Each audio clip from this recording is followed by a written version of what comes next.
Time once again to take your COVID-19 questions. You keep sending them in, so we are going to keep answering them. Joining us tonight, respirologist Dr. Samir Gupta and infectious diseases specialist Dr. Lenora Saxinger. Dr. Gupta, let's start with you. Here's the first question coming right at you.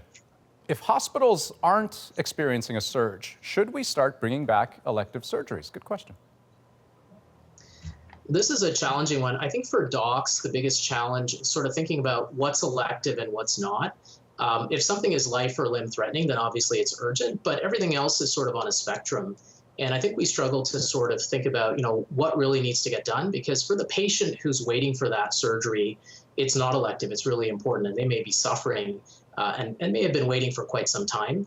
The challenge is that we're still at a point where we just don't want a lot of traffic in the hospitals. We don't want people to inadvertently bring the virus into hospitals. We also don't want somebody who's well coming in for elective surgery to leave with the virus. And if we're doing a major surgery, we often would have to use a ventilator for that, and there are concerns around ventilator supplies. We'd have to test the patient, so there are test supply issues. Because the test could be false negative, everyone would have to wear full PPE, including N95 masks. Right. So you get the idea. There are a lot of reasons why we wouldn't want to do this right now. Okay, interesting. Dr. Saxinger, we never developed a vaccine for SARS or MERS. What if we can't find a COVID-19 vaccine? Well, I think that people rightly see that we're really hanging a lot on the hope of a vaccine coming out over the next 12 to 18 months.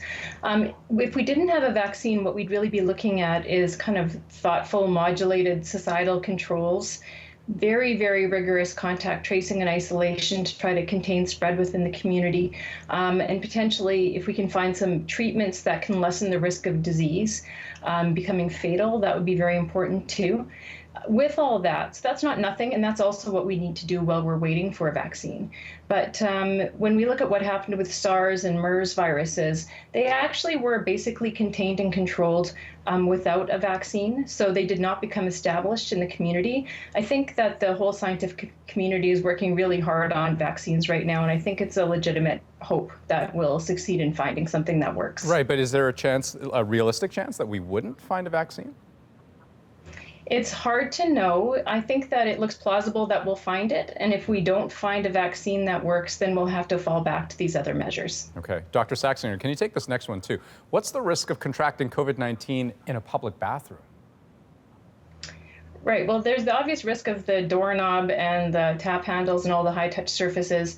I think that people have been asking about spread from other body fluids and substances, and there has been virus found in feces.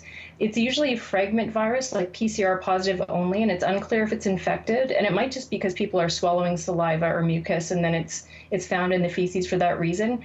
But I guess there's a theoretical risk, but the risk would only be if you inhale it. So it's fairly unusual to inhale feces. You might consider making sure the lid is closed before you flush, but that would be an extremely low, extremely theoretic risk. And I think it wouldn't really be something to worry about. We've not seen any epidemiologic suggestion that it's spread through feces. Fascinating and disgusting at the same time. Unfortunately, that's the only time we have left for this. Dr. Saxinger, Dr. Gupta, thanks so much for your time.